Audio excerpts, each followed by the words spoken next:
Hey guys, it's Sean Reddy, Keller Williams Reddy Group, Denver, Colorado, bringing you part 2 in our 12-part series of how to sell your home yourself. So this is our 12-part masterclass on selling your home by owner, and we do this because, well, we realize you have options, right? You can sell your home through a traditional real estate agent and expose it to the entire market and have to pay for the service. Or you can sell your home on your own. You may get less exposure, yet you can do so with a lot less cost into it. And the reason that we do this is because we realize that 4 out of 5 of for sale by owners end up listing with an agent if it doesn't work out. We want to be that resource for you, in your process and your plan A, also be your plan B just in case. And quite frankly, we have a ton of for sale by owners who we've never worked with end up referring us because we've provided so much value to help them get their home sold. So that's why we're here. So part 2, step 2 on how to sell your home yourself has to do with preparing your home. And we can really break this out into 3 parts.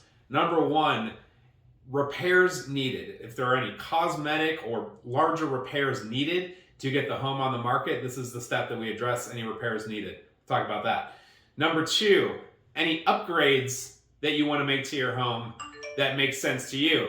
Meaning, if you can invest $1 to get $4 back, maybe it's something that you want to take a look at. And then number 3, staging your home. All of this needs to be done before you start taking before you take the photos of the property.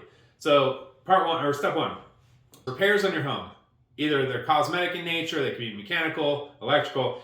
Any repairs that you think your home needs to pass a home inspection, you want to address up front. Because the thing is, once you get into the a home inspector is going to find it anyway. So once you get into the home inspection process, if the buyer gets a long home inspection with a lot of, even if it's small, dings against the property, it's going to create doubt. It's going to create buyer remorse and doubt, and they're going to start nickel and diming you, or worse yet, back out of the contract.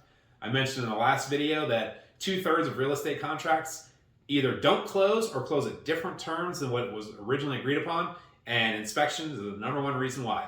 So good idea is to have your home pre-inspected. Call a home inspector, get them in there, get it pre-inspected, and that'll help identify any repairs that you may need to make prior to putting your home on the market. Step 2 is any investments, that's the word I was looking for, sorry, any investments that you want to make into the home.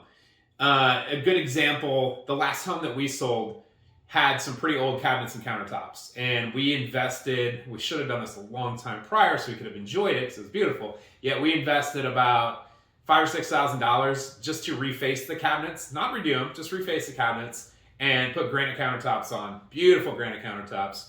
And compared to another similar house in the neighborhood, we ended up getting $26,000 more. I'd like to think that was a good listing agent as well that we had.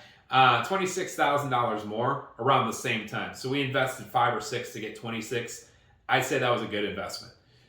So think about anything that a buyer's going to be looking at, especially if you're competing with other homes, that could put you over the top. And the way that we do this as real estate agents is we go into all the comps and literally just look at the ones that were updated versus not updated, and we can get a great sense of what your return on your investment would be. Step 3, as I mentioned, is staging your home. Now, there's really 2 types of staging that we'd be talking about. Number 1, you can arrange for what's called a walk and talk with a stager who's going to come in and use your furniture and your decor to set the home up to show in its best light. And we're all thinking, well, I'm a great decorator. My stuff looks awesome as it is. Well, you're not the buyer. Keep that in mind. The buyers are the buyer. So you want a professional to come in and set it up so that the buyers can get the best feel for the home. And you want it set up to their taste, not yours, in other words. Just putting it bluntly. The other option, especially for vacant homes or half-vacant homes, is you want to get full-on furniture staging done. At least a few rooms, living room, kitchen, master bedroom. An empty home is always going to sell for less than a staged home.